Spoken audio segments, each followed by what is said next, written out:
The door closed and the latch clicked as it dropped into place. He looked across the room to the figure standing resolutely at the door, one hand resting on the frame, head bowed. The footsteps on the decking faded as the last guests walked to their cars.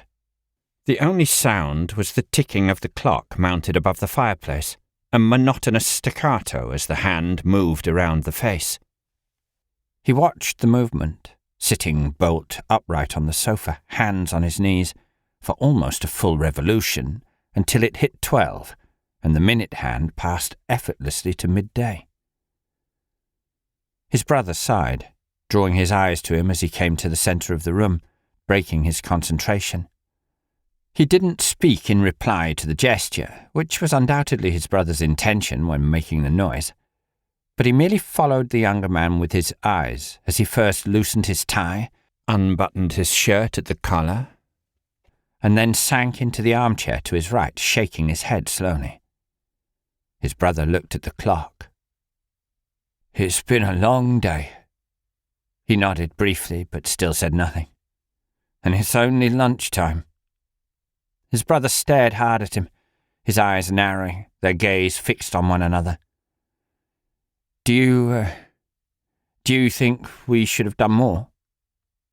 It was a curious question, open-ended. He shrugged, unsure of what he was expected to say. This was one of the things that regularly irritated him about his sibling, this innate need to analyse every detail, to explore the possibilities of what has happened, could happen, or would happen in any given scenario. What did it matter? What was done and couldn't be revisited. His brother misinterpreted the movement.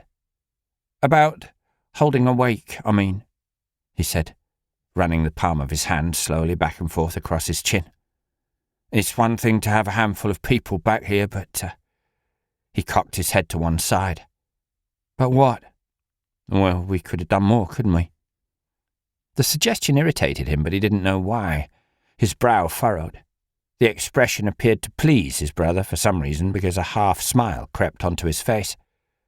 "So you are still in there, then?" The irritation grew. "I wasn't aware that I'd ever left." His brother sighed again. Lowering his head into his hands, he ruffled his hair before sitting up. "I think it's time we talked, don't you?" "About what?" "Well," he looked around. "This place, for starters." He followed his brother's eye around the room. Everywhere he looked reminded him of their mother. The pictures on the walls were all her choices. She was obsessed with the southern Mediterranean, the mountains of Spain, the vineyards of Bordeaux, and the rolling hills of Tuscany, all reflected in her choice of painting or framed photography. They were all prints, of course. She'd never been to any of them. In fact, he couldn't remember her ever having left Norfolk, let alone ventured abroad. So what was it? The exotic implication of faraway lands? He didn't know. There was every chance his mother didn't know where any of these places were. It didn't matter. Not to him, anyway. "So, what do you think?" The tone in his brother's voice suggested this was a repeated question. He met his eye. "About?" "Keep or sell. The land is probably worth more if we parcel it up, and the house..." He looked around again, almost like he could imagine an estate agent appraising the value. "Would fetch a tidy sum if we fixed her up a bit." "It's not for sale." "Excuse me?" He licked his lower lip. It felt as dry as his mouth. "I said it's not for sale. I'm not selling." "But that's what we need to talk about." "No." He shook his head, rising from the sofa and crossing to the sideboard and opening the top drawer. Picking up an envelope, he returned to stand in front of his younger brother and handed it over. His brother took it from him and lifted the flap. He returned to his place on the sofa and sat back down, once again resting his palms on his knees. Looking back at the clock, he watched the second hand begin another pass of the clock face as his brother flipped through the pages nearby. But this has to be wrong." "It's not wrong," he said, eyes fixed on the clock.